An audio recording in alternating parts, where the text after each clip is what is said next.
हिवाळी अधिवेशन सुरू असतानाही लेडीज ऑर्केस्ट्रा बार बिनधास्तपणे सुरूच। Thane आयुक्तालयाअंतर्गत Swagat, sun city, Nakshatra, icon, antique palace, golden Nataraj bar चालतात खुलेआम।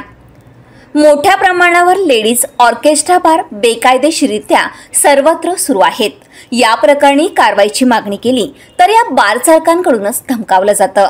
जनहित लक्षात घेता नागपूर येथे सुरू असलेल्या हिवाळी अधिवेशनात लोकप्रतिनिधींनी प्रश्न मांडावेत अशी मागणी नागरिकांकडून होते। ठाणे शहर आणि ग्रामीण भागासह सर्वत्र लेडीज बार कुठलीही कायदेशीर परवानगी न घेता रात्री उशिरापर्यंत सर्रासपणे सुरू असतात। पोलिसांचे गस्ती पथक सर्व काही माहीत असूनही मूग गिळून गप्प आहे। कुणी आवाज उठवलाच तर हे बार चालक धमकावतात।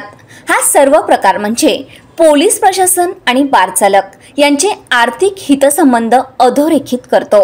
ठाण्यासह मुंबई, कल्याण, डोंबिवली, नवी मुंबई आणि रायगडमध्ये अशा प्रकारचे अनधिकृत बार मोठ्या प्रमाणावर चालतात। राजकीय नेते, पोलीस आणि बार चालक यांच्यात कोट्यावधींचे आर्थिक व्यवहारही होतात। याची कोणी तक्रार केलीच तर त्याला खोट्या आरोपाखाली अडकवलं जातं। नागपूर येथे सुरू असलेल्या हिवाळी अधिवेशनात लोकप्रतिनिधींनी याविरोधात आवाज उठवावा। पोलिसांनी झोपेचं सोंग घेतलं असेल तर त्यांना कारवाईची सक्त ताकीद आणि टार्गेटही द्यावं। कायदा व सुव्यवस्था अबाधित राहावी यासाठी आता लोकप्रतिनिधींनीच पुढे येणं गरजेचं आहे। अन्यथा यात राजकीय व्यक्तींचाही समावेश असेल अशी शंका येणंही स्वाभाविक आहे। या प्रकरणी विधिमंडळात प्रश्न मांडून गृह विभागाला आणि पोलीस प्रशासनाला कारवाईचे आदेश द्यावेत अशी मागणी होत आहे। बेकायदेशीररित्या लेडीज ऑर्केस्ट्रा बार सुरू असतानाही पोलीस अधिकारी बघ्याचं सोंग घेतात।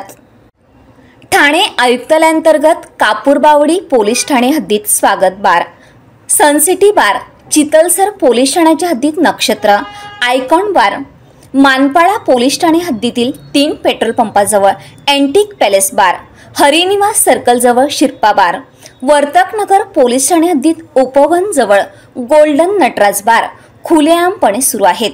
या बार चालकांसह मुंबई, नवी मुंबईतील बार चालकांवरही कारवाई व्हावी आणि सर्व बार कायमस्वरूपी बंद करावेत अशी मागणी नागरिकांनी केली आहे।